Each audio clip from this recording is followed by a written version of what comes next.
Hi, everyone. Welcome to The Truth About Success. The truth. We've got some exciting information for you today because we've got a very, very, very special guest here, one of my mentors there. And I just want to share with you a little bit about Mr. Jeff Reigle. And just remember, our goal here is just to share the truths because we want you to understand that success is not a mystery. There is a formula to it. And hopefully you've got some of the formula so far, but we're going to be giving you some more information today. And our very special guest, Mr. Jeff Reigle, is the third generation descendant of the founder of Regal Ware. So it's very rare you have a family business that actually goes 3-4 generations, and we're now in our 4th generation. But Jeff was 30 years. He led the Regal Ware as president and CEO before handing it over to his son, Ryan, in March of 2021. Okay, he now stays on board as the company chairman and the board of directors. He's semi-retired. Well, he thinks he's retired, but he hasn't retired yet. Okay, he's still in there. But under Jeff's leadership, the company has grown from what was a small company into a ginormous company, what we have today. And the company has a reputation for integrity, for growth, innovation, and continual reinvention. Jeff has always been willing to invest in new ideas while keeping a core focus on the success of its customers, employees, and suppliers. And I'm one of the investments he made in, so thank you, Jeff. They work with their people, and this is important. When I was looking at joining the company 18 years ago, I always remember in the factory, and that's the factory behind me, there was a board on the wall that had people who had served in the company for 30, 40, 50 years. And I think anybody who has a company where people work for you for 50 years gives you the strength and of the relationship within that company. Jeff believes strongly in the opportunities that direct selling provides to people across the globe. He has served as the chairman of the Direct Selling Association and Education Fund from 2004-2005, and then chairman of Direct Selling Association from 2006 to 2007. In June of 2018, Jeff was inducted into the Direct Selling Association Hall of Fame. This prestigious award celebrates the contribution of extraordinary leaders whose work has helped chart the course for direct selling's future success. So without further ado, I'd like to introduce to you the one and only Mr. Jeff Reigle. Hi, Jeff. Hello, Lyle. It's great to be here with you today. And I do have to comment, a moment ago, you made a comment about investments we've made, and you were one of them. I wish all of my investments turned out as well as this one did. So thank you very much. Thank you very much. Well, I appreciate you. You know, and just talking about that, Jeff, you know, you have invested, but as you say, not all your ideas work out, not all your investments work out, isn't it? So, but you keep doing it. Why do you do that? Why do we keep investing? Well, because we believe in the business. Because we believe in growing the business. We believe in the people who are associated with the business. We believe in supporting those people who are associated with the business. And of course, if you don't keep growing, if you don't keep investing, you never stay even. You're either going up or you're going down. And we want to make sure we're always going up. Doesn't always work that way. There are stumbling blocks along the way, but more often than not, the old adage is if you're right 51% of the time, you're ahead of the game. I'd like to be a little more right than that, but you know what? There's still an awful lot of mistakes that get made along the way. It goes with the territory, isn't it? I mean, to me, it's always been part of it. That you just learn from that and you step up and you go again. And you just keep going. And I agree with you. You're either growing or you're dying. That's always been one of my mottos. You're either growing or you're dying. So Jeff, just to get carried on here and get started here, you obviously successful. You've done a phenomenal job. Company's been going, family now 100 years, I believe. Close, yes. Close to 100 years. So that's a hell of an achievement. And what always amazes me is when people see successful people, they think they got it easy or they got it, they got lucky. And you don't get lucky for 100 years. You know, I don't know what's wrong with some of these people, but when you think about that, what would you say to people about your thoughts of that statement? Successful people are lucky. My dad has a quote, the harder you work, the luckier you get. And I think there's an awful lot of truth in that. You know, people get born into money. Now it becomes what you do with that money. Somebody who is a trust fund baby and just goes out and lives a fabulous life, you're going to look at them and think they're successful, but are they really? What have they done to create value, to help move the world forward? Not much at all. You know, people will say, I'm lucky. Jeff Reigle is lucky. I was born into the Regal family, and we have this great big cookware business. Well, you know what? Yeah, I was, by fate of birth, I was lucky. Beyond that, it's the opportunity. I was lucky to have the opportunity to work for Regal Ware. After that, it became, what did I do with that opportunity? You have to be successful in taking advantage of the opportunity, because it's just not going to happen. If you don't make it work, you never get there. Thank you. Thank you. So talking about that, then what was your childhood like then? If we were to go 12 back to your childhood, because you're born into the Regal family, but business, I'm sure there were ups and downs in the business as well. So you experienced all that. What was childhood like? That's a good question. I was born in a very small rural community in the upper Midwest of the United States. It was a small community. It's a tight-knit community. So, you know, everybody knew everybody, which was kind of okay, except everybody knew everybody. There weren't very many secrets. So your dad usually found out what you were doing. But as far as the ups and downs of the business, I will say that my parents did a great job of shielding us as children from the business. And by that, I mean, the problems didn't come home. And we got together with my grandparents probably every Sunday for dinner. Business was never discussed at the dinner table. It just wasn't done. Now, my father did share his passion for the business and his excitement for the business. And it was always a thrill for us to get to go into the office or go to the factory. That was really very, very exciting. And that's, I think, where I started to develop my interest in the business. Yeah. And so if you look in your teenage times and growing up, there's obviously certain things that happened as you were growing up that maybe when they were happening, you didn't think they were going to help you in your career later.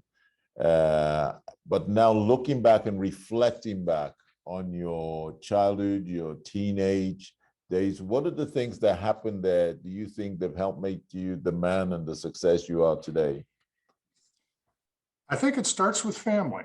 Definitely starts with family. I have a wonderful mother. My grandfather and my father were two of the best mentors anybody could ever have. Not only teaching me about the business, but teaching me about life. And that was very, very important to them. My grandfather was a firm believer in family and did a great job of holding the family together. And to this day, we're still a pretty tight family. I got to share a story with you, though, that I think kind of shows where my thinking went on this. When I was in high school, I worked in a factory that printed and cut corrugated boxes. And it was, you know, it was a good summer job. And one day we were making beer cases. I hated beer cases because they would come off of the die cut machine and you had to knock the tear off of it, which because there were all kinds of funny little cuts in the handle holes. So you had a hammer and you're knocking all that stuff out of there. And after a couple hours of this, the machine operator gets down, and there were three of us down there who were doing this. And the guy walks up to us and goes, he said, you know, I've been watching you guys. He said, you guys are working your butts off. He said, I started out just like this and I worked my butt off too. You guys keep this up and someday you're going to have your own machine just like me. Now, I don't mean to denigrate machine operators, but that's all the motivation I ever needed to go to college. I did not need my own machine. And within my family, education was extremely important. It started with both of my grandfathers and came through my father and my mother. It was always expected that I was going to college. And it was expected that I would do well in the process. So education was really, really a big factor, big motivation in how I was growing up. Fantastic. Thanks for that. So I mean, that gave you the spirit of motivation. You went to, was it the University of Carroll College? Carroll College, and yes. yeah, you did a degree in business. Did you ever go back to do an MBA or anything like that, or? No, I did not. And now I've gone back and taken other classes, but I do not have an MBA. It was interesting. I spent 3 years in field sales. And when we moved back to Wisconsin, I talked about going back to get an MBA, and my wife made it clear to me. She said, you're 3 years in the field, we're your MBA.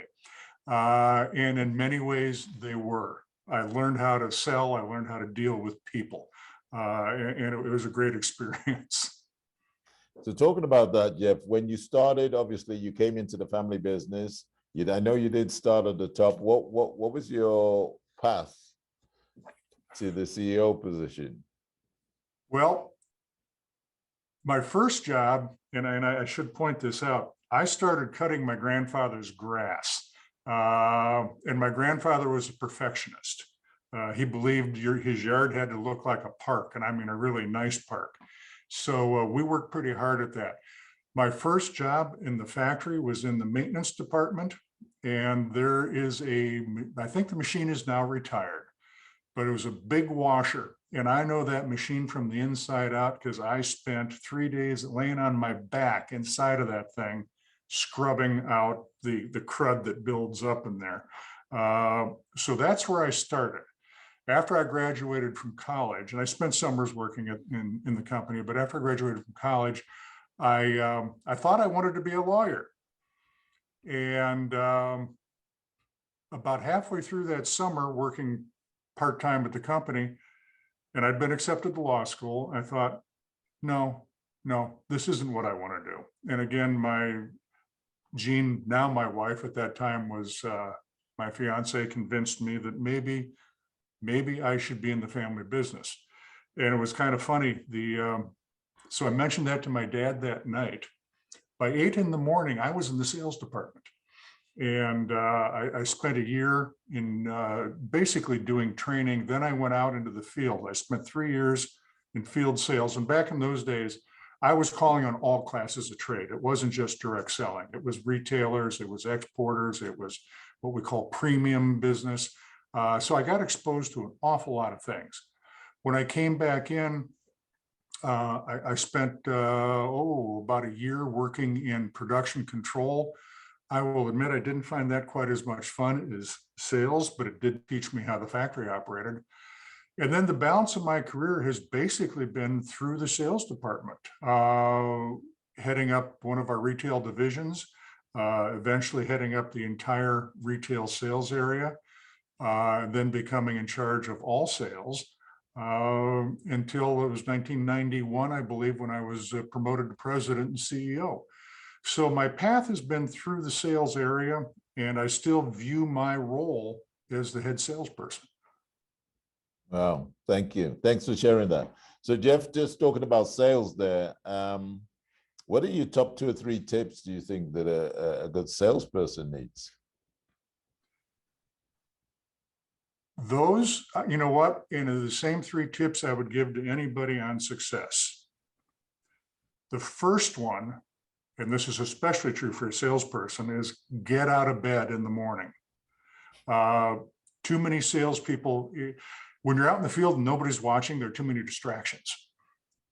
You need to get up in the morning, you need to have a plan for that day and write that plan down the day before that. You've got to do that. Get out of bed. Second, never stop learning. And that's paying attention to what's going on around you. I mean, you're going to read a lot, you're going to talk to a lot of people, but most important, you're going to listen to people and learn from them. And you want to surround yourself with good people, because those are the people that can teach you. And then the third is never stop learning. Excuse me, my third point is surround yourself with good people. Too often we think you can't be the smartest person in the room. You need to surround yourself with people who know what they're doing and what they understand, and maybe they're experts in what they do. But you have to have the ability to listen to those. And being the smartest person in the world is not a good idea, because it shuts you off from growth. And you don't ever be afraid of being around people who are smarter than you, because it rubs off. You'll learn from them. I remember you came over to visit me once, and you said something quite profound. And most people, and by the way, I share your opinion on that of not being the smartest one. I'm always employing people who are more clever than you around, because I don't believe you can be good in everything. You need to know what you're good at, but you also need to know what you're not good at. Make sure the people you employ in those areas are a hell of a lot better at it than you are.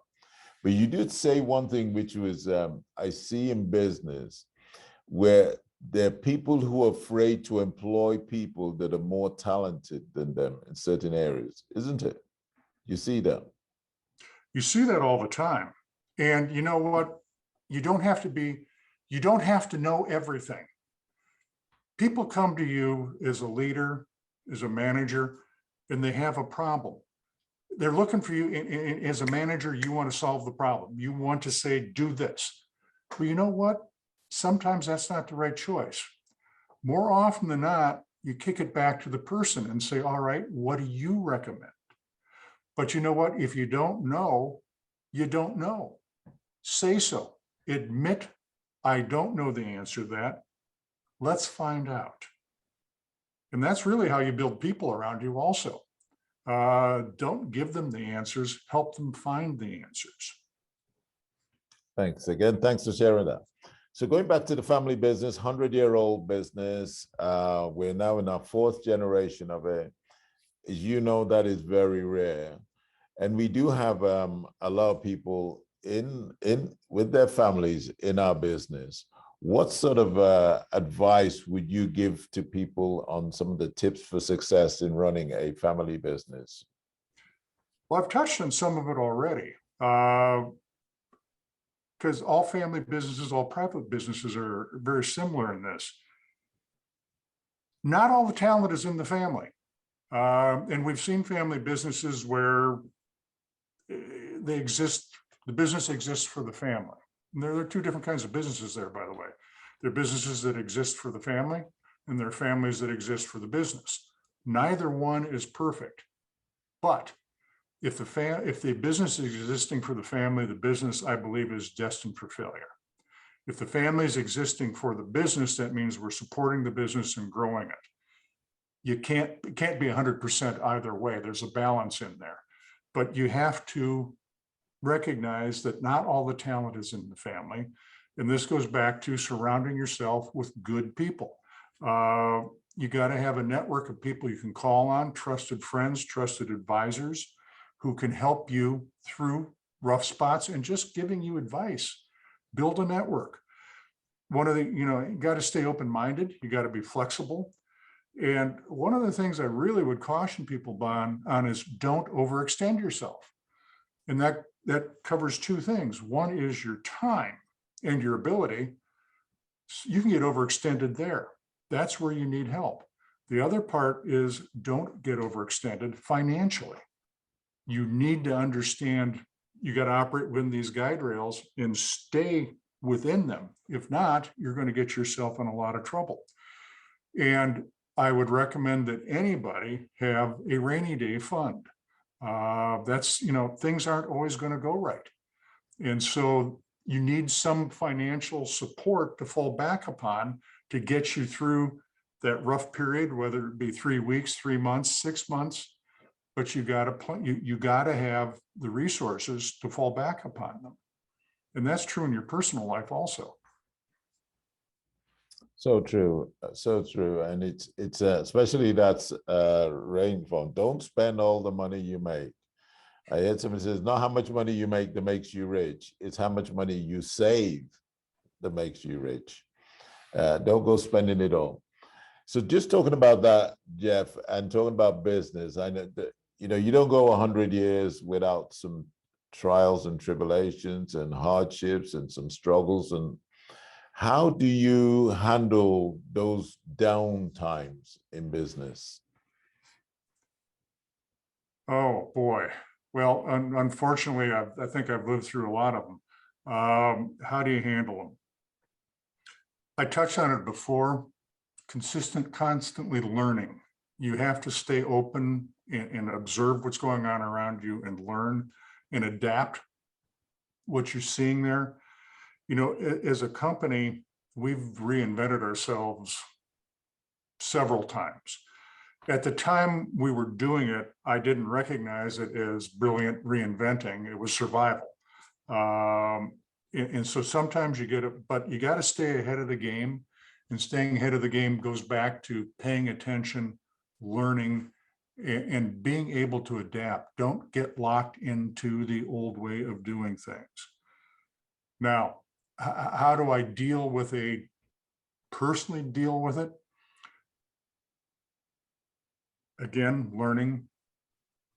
I have a very supportive family, and that's important that your family be supportive and deal with you. I had, what's the old adage? I heard this not too long ago. When we're young, we fall down a lot, so we learn how to get back up. And that's so true, because we're going to fall down in business frequently, and we got to get back up. I remember when I was first in my sales territory, and I was living in South Florida, which sounds like a great place to live, but it wasn't that great a place to be in sales, but for me. But I did well. But my first week, I spent the entire week out on the road. And I think I can still remember this. I made 22 sales calls that week. And that was a good week because of the time it took to drive and the time it took to be in front of the customer.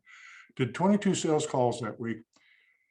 The closest thing to I got to an order all week was shut up and get out. So by the time I got home Friday night, I was lower than a snake's navel. I felt like crap. And now I don't remember what went on that weekend, other than my wife was very nice to me.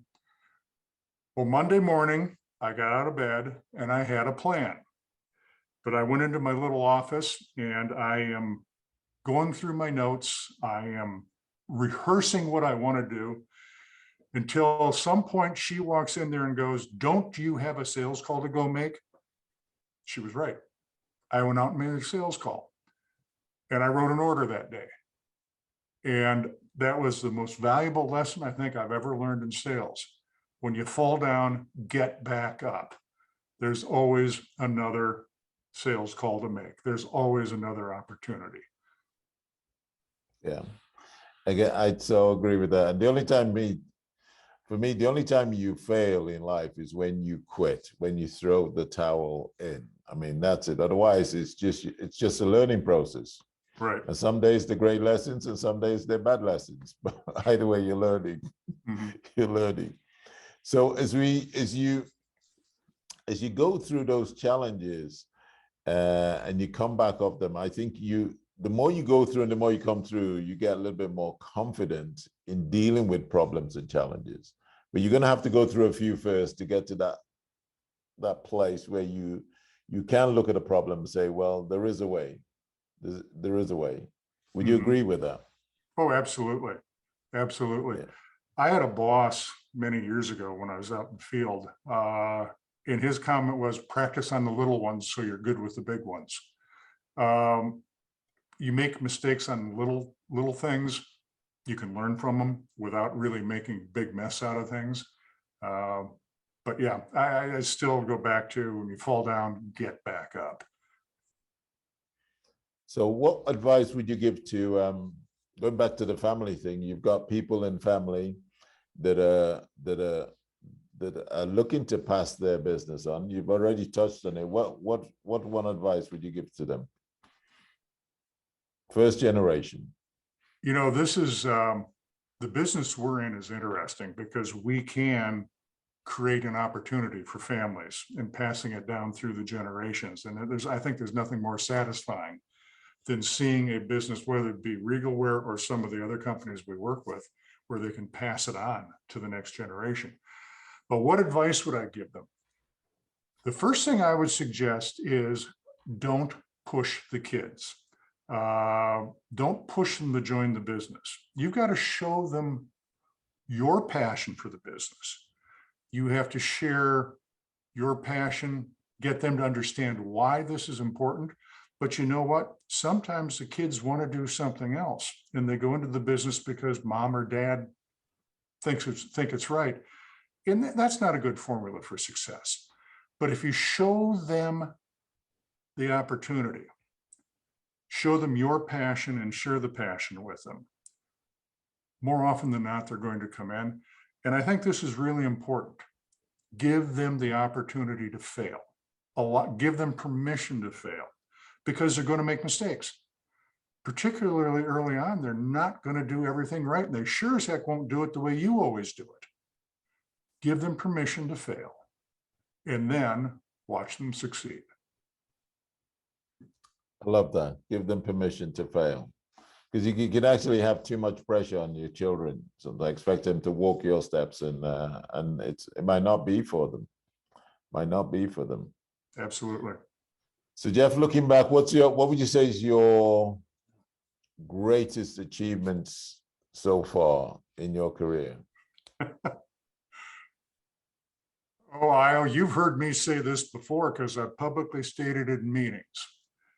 My mission has always been to pass a successful and growing business on to the next generation. Now, the next generation, that has a couple of definitions. Obviously, the next generation might be my family, and it is. But the next generation is also you, all the leadership that's throughout this company, all the people who choose to work with us, and certainly our customers, because I have an obligation to pass on a successful business so that everybody can enjoy that success. You know, so many of our customers they're our customers. If we let them down, they're let down. We have an obligation. We owe it to them. We owe it to all the generations who follow us to pass that successful business on. So that's when I now, as you pointed out, I'm semi-retired and I've been that way for a little over a year now. I've passed on a successful growing business. There's still a lot more growing to do, a lot more success to have, but there's a good solid foundation. Yeah, and I do love that philosophy, because it is really about being able, I call it being able to hand the baton on to somebody else. You know, life is a relay race.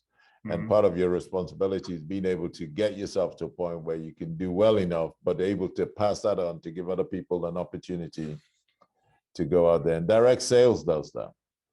Yes. All right. I mean, that's one of the special things about that direct sales as an industry to be in.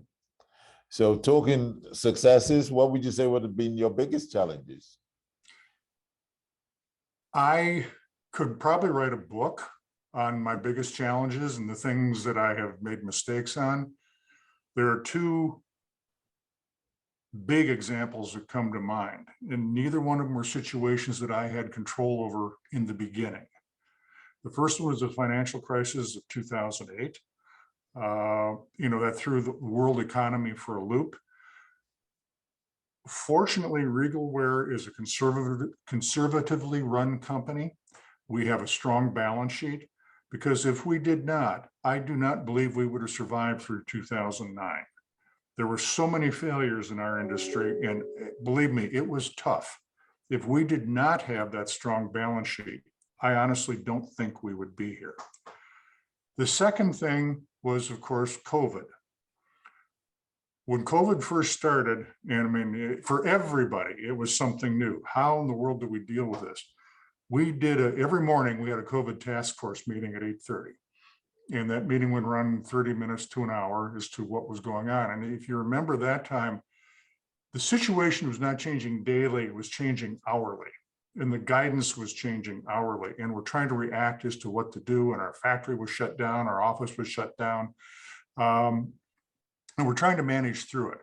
That COVID task force was extremely helpful, getting the best minds around the table to figure out how we deal with this. But the other thing that happened, and you were part of this, was our field organization very quickly pivoted. And it took about 45 days to go from what in the world are we going to do with this disaster to, oh my gosh, the business is starting to explode. And I think the term you used was boom. And it did. It did. And we scrambled like heck to catch up and keep up. So I guess when I say biggest challenges, I'm going to view those as things that may have started that you didn't have any control over. Be COVID, the economy, invasion of Ukraine, inflation taking off right now. You had no control over that. What you do have control over is how you react to it. And you have to react to it. There's no sitting back and going, oh, woe is me. You have to develop a plan and work that plan.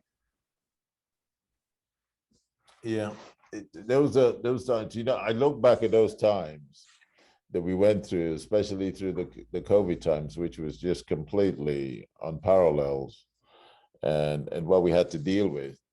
Mm-hmm. And then I look now at some of the challenges we have, and I go, this is nothing compared to to what we had then, which was so much uncertainty and doubts and challenges, like the world was coming to an end.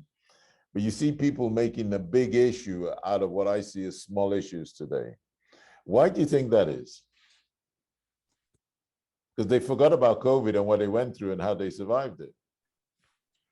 You know, that's a great question, and I don't quite understand it. I don't want to get too political here, but I think during COVID, we made life too easy for a lot of people, and there were a lot of handouts, and granted, many times those handouts were needed, but it taught people, I'm waiting for the next handout, or I'm waiting for somebody to present something to me.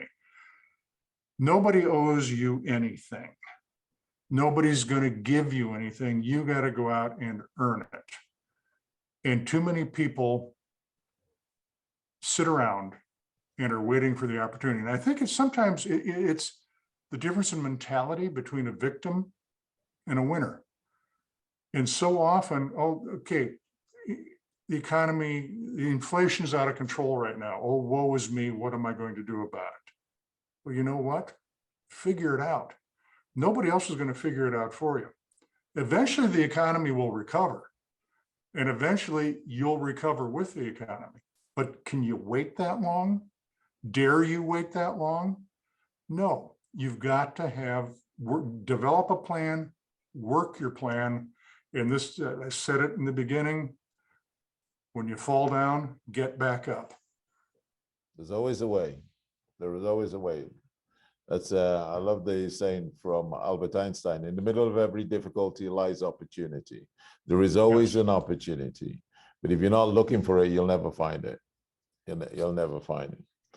Talking about failure and rejection, is there any particular style that you've developed over the years that when you approach with failure and rejection to how you deal with it? Well, I'm still going to go back to when we're young, we fall down often, so we learn how to get back up again. And that's true.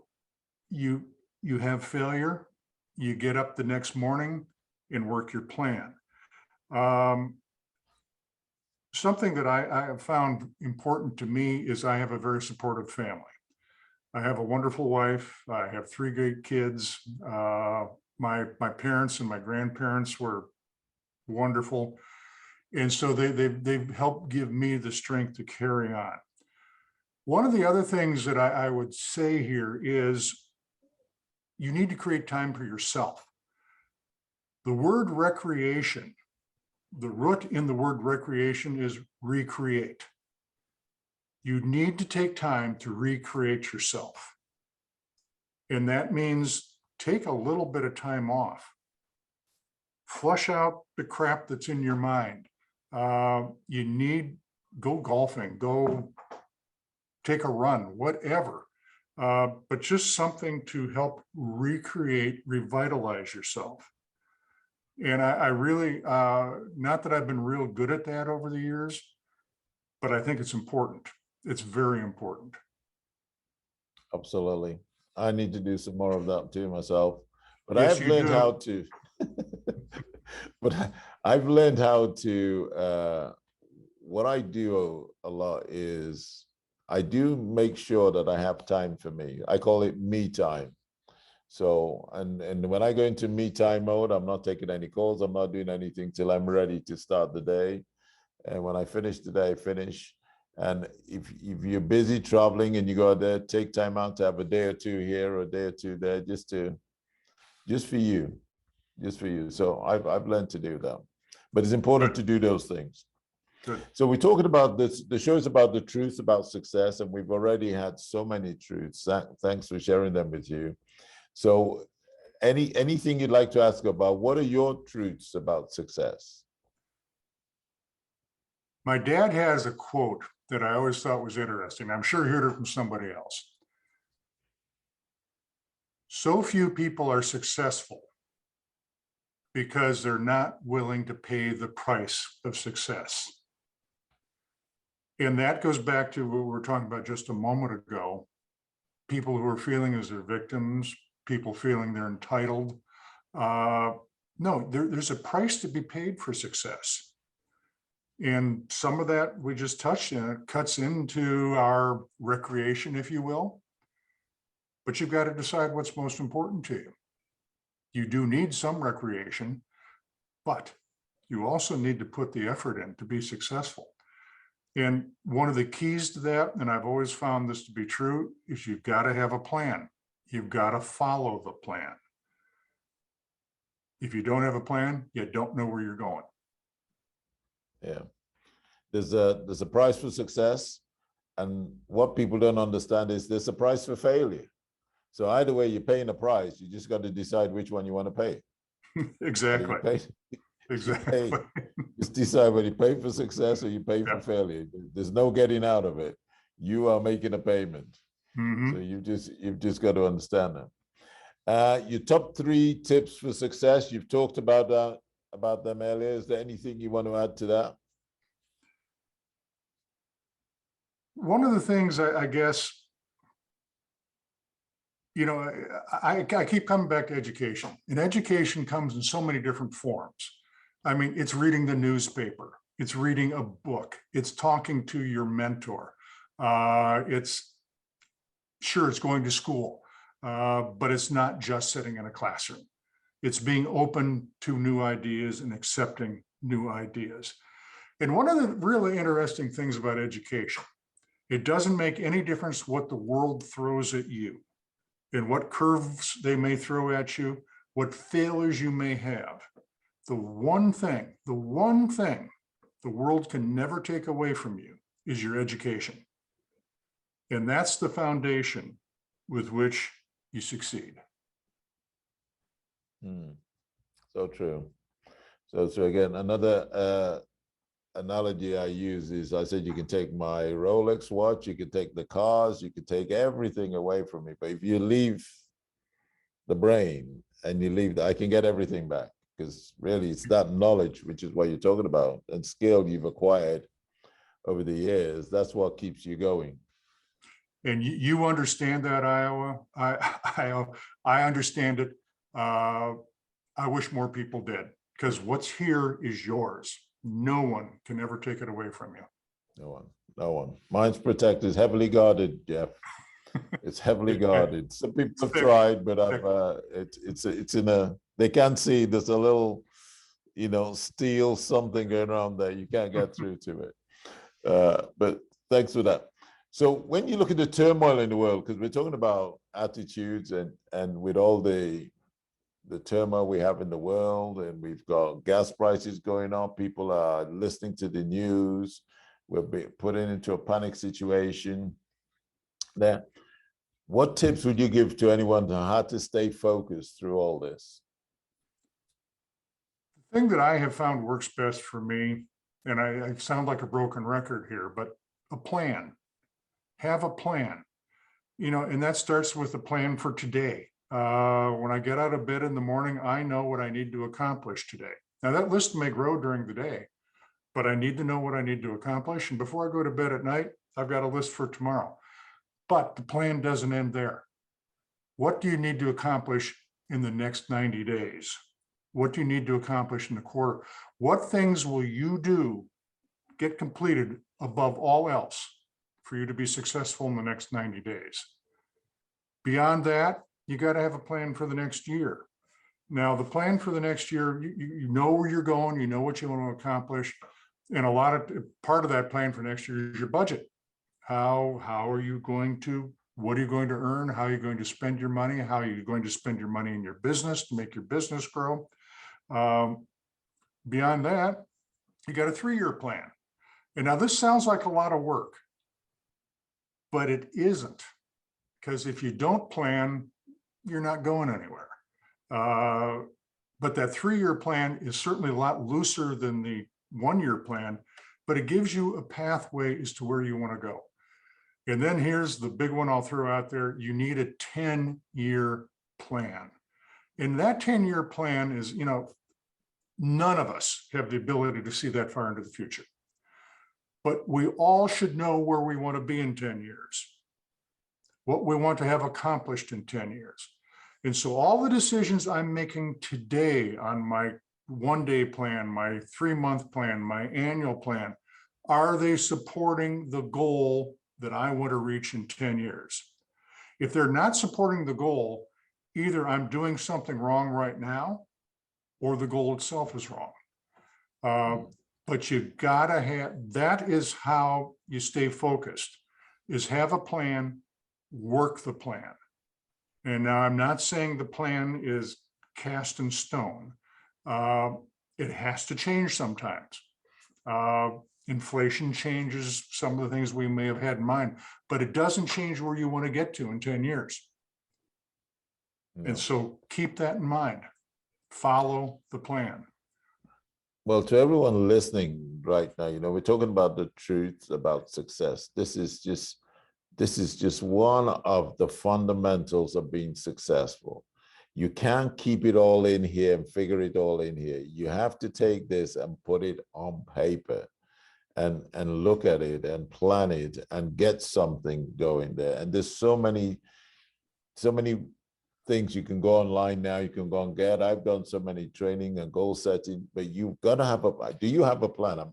I think the question, if somebody's just listening right now, go, have you got a plan? Or are you just listening and just strolling through life, and life like a bump car, like the next thing that happens to you just pushes you down this way? Or do you have a rudder in your boat that you know where you're going? Right. Talking about that, yeah. Imagine we've got somebody in front of you right now, just starting out, they're just about to go out, they're getting ready to go out and open a business. What advice would you give them? What's a plan?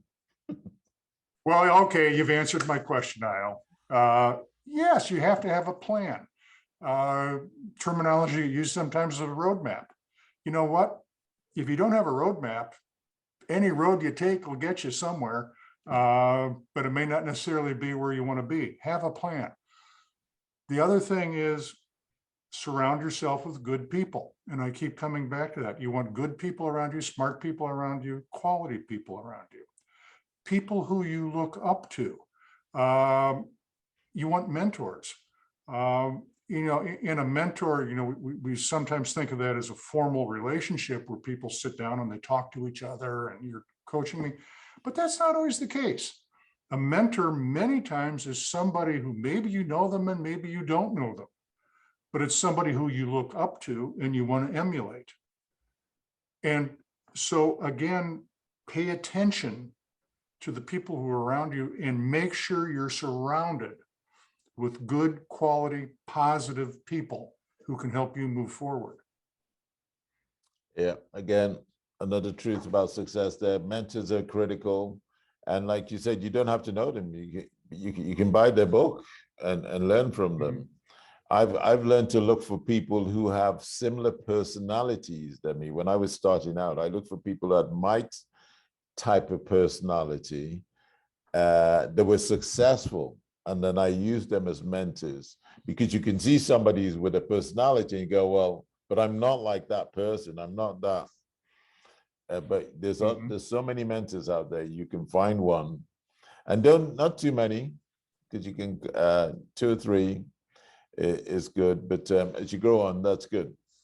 So Jeff, we're coming near to the end now. I just wanted to ask you that as you reflect back on your life, if you could change one thing, what would that be? Oh, see, you're surprising me here with a question. If I could change one thing, I don't There's think many things we can change, but which one do you want to share with us? I don't think I was as focused as I should have been on the business. We have a wonderful leadership team in place today who I am so thrilled with, and they are focused and they are moving the business forward. Although, I think when you look back, as you get older, you slow down a little bit, but you may not realize you're slowing down. Now that I've kind of stepped out of the way, I realize, gee, I was slowing down, because now I'm starting to see things accelerate again. I could go through a multitude of things, a list of failures and things that I wish I could do different, but I think the focus would be number 1, and number 2 is probably spend a little more time with my family. Yeah. Well, I got asked that question, Jeff, and I says, oh, I don't even have to think about it. One of the biggest regrets, and I've had a great career, when I look back, is I just didn't think big enough. That's when I look back.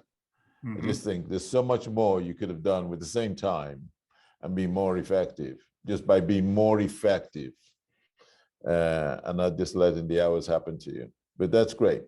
One of the things you do a lot that I'm sure you're very proud of, I know you don't talk about it, but the family has done so many things for the community, so many charities that you have contributed. Regal Ware have made a difference in the community over the years. Do you mind sharing which one of those things? I mean, there's so many. Which one or two you sort of look back on that you're proud of? Well, as I look back, when I was younger and our children were little, my wife and I really focused on charitable activities that affected the children. Either we could be with them or was raising money for them on the board of a Montessori school, local school, Boy Scouts. I coached soccer at one time, if you can believe that. Didn't know anything about it, but I was a coach. But it kept you involved with the kids. As the kids grew up, started to get involved in more community activities like United Way and things like that. I actually served as a trustee on the board of trustees for the college I went to, Carroll College, which was a unique, exciting experience. But when I look, as I grew and became more involved in industry activities, there was the Cookware Manufacturers Association, which I served on that group for many, many years and president for a while. Then you touched an introduction about the Direct Selling Association and the Direct Selling Education Foundation. I have found those groups to be extremely beneficial for me. And it kind of goes to the mentoring thing. Regardless of my age, I go to those meetings and I learn from people. And I think that's really what we're talking about here, is build a network of people who you can learn from. And that starts in your community. Coaching a soccer team, whatever it is, you're building a network. The one thing that I would say that I'm most proud of is my family owned a piece of land here in Kewaskum, Wisconsin. And I'm trying to remember, I think it was about 30 some acres. So it's a sizable piece of land. There was a need in the community for a facility for youth sports. And so we donated that piece of land to the village of Kewaskum, which it has now been turned into a park. The thing that I'm most proud of is the name of the park is Regal Family Park, spelt the way my family spells their name. That was important to my father. It was important to us. Today, that park is full of soccer fields. There's a pond in there. There's a gymnasium play area in there for kids. And there's some baseball diamonds in there. So that's huge in giving back to the community. And that's some of the benefits of being successful, is you can reach out outside of your family and touch other families and make such a difference. Yeah. Well, as we come to the end, Jeff, we have people who are starting out, who want to be successful. There's a long road ahead. There's tests and trials and, failures and rejections. You're the other side of that fence. They're on this side. Was it worth it? I'm going to quote one of my mentors here. His name's Io Alessandre. And I probably won't quote it exactly right, but I've heard you say so many times something to the effect is, nobody's better than you. They're just doing something differently than you. Learn from those people. Study them, learn from them. Why are they being successful and you're struggling? That is, I think that is such great advice. It's such a great way to get people focused on how to be successful. Surround yourself with good people and listen to them, take their advice. Thanks, Jeff. Thanks. It took me many years to realize that nobody was better than me, but they were ahead of me because they'd studied, they'd worked hard, they trained, they did whatever they did. And I was over here. So I appreciate that. And one of the many traits you've had is empowering people. As I've watched you over the years from afar, I've seen you do like to encourage people. You do like to empower them to bring out the best in them. Why do you do that? This is something that I learned from my grandfather, and he truly believed in offering people an opportunity. And when you offer people an opportunity, you have to empower them to be successful with that opportunity. Now, again, what you do with the opportunity is up to you. Will you run with it? Will you be successful, or will you squander it? That was your choice. But we want to empower people to be successful, to be the best that they can be. My grandfather's attitude towards that is really part of the culture of our family. It's also part of the culture of our company. Regal Ware believes very, very strongly in empowering people and moving people up. Now, part of it also, Io, is that I've said it before, I'm not the smartest guy in the room. So I want to surround myself with good people. Well, how do those good people succeed? You have to empower them. You have to empower them, because by them growing, I grow. And it's what the terminology we use is delegate and elevate. If I delegate something to someone and empower them to get it done, I'm elevating their skill level, but I'm also elevating me. it's elevated, it's freeing me from whatever this issue was to focus more on the bigger picture business issues. And so this delegate and elevate is a really strong concept. And I think we, again, don't be afraid of people who are smarter around you. They will only help you. And if you don't empower people, then it's only you who can do the job. And 5 years from now, it's still only you that can do the job. And you go, I don't understand why I'm not growing, because, well, you're the only one who can do the job. Duplication is so important, to be able to duplicate yourself. I've listened to people, some of our distributors say, well, I'm doing everything I did 5 years ago, even harder, and it's not getting any better. Well, you know what? If you're doing it all yourself and you're doing exactly the way you were 5 years ago, it's not going to get any better. You need good people around you to help you envision what a path forward might be. Yeah, it's interesting to watch people who get successful. They go through the program, they become successful through their skills, their sales ability, and then they decide they want to go and do admin. And say the opposite. I go like, I just don't get it. I don't get it. I don't get it either. Jeff, it's been great talking to you. On a personal issue, what's your favorite dish? What's your favorite dish? Well, that's a good thousands question. of people here would like to cook you your favorite dish. Well, you've noticed I eat a lot of food, so I like a lot of things. The thing that I probably enjoy the most, and there's a story that goes with this, is veal scallopini. And the reason being, and Jean and I found this out a few years ago. She found a great recipe for veal scallopini. And so, but it takes two people to make it. It's complicated. And so we get out our oil core fry pan and we fire it up and we prepare the whole meal in there. But it's a project and it takes us a while.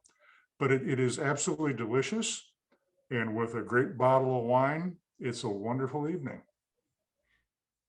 That sounds like my type of, well, not the veal, but the wine. Yes. Okay, well, Jeff, look, thanks for sharing what your wealth of information. I mean, this has been one of the best interviews we've done. So many nuggets in there. Any last tips you'd like to share before we bring it to a close? I think I'll go back to what I said earlier. And that's the 3 tips. Get up in the morning and work your plan. 2, never stop learning. And 3, surround yourself with good people. Wow. Thank you. Well, thank you, Jeff. Some great information. We really appreciate it. And to our listeners here, this is it. Like, subscribe, join us. We are here on a mission to empower you to take action, not to get excited. This information is not just you go, wow, that was a great interview, and you don't change anything. This is about you reflecting, going back, thinking about it, getting pen and paper. Just like Jeff said, make a plan, get a 1-year plan, a 3-year plan, 10-year plan, and just keep looking at it and keep working at it. Success is at the end of the road. It's not overnight. One good day doesn't make a good week. One good week doesn't make a good year. And one good year doesn't make a good decade. That's what I found. You've got to commit to that decade and give it everything you've got and surround yourself, like Jeff said, with some great people around you. And you'll be amazed how quickly you too can enjoy your success for you and your family. So thank you, Jeff. Thank you for tuning in. Again, like, subscribe, join us, get on the program, and we'll see you somewhere, sometime. And make sure you listen to this more than once, because there is so much nuggets of information in there. So look forward to celebrating your success with you.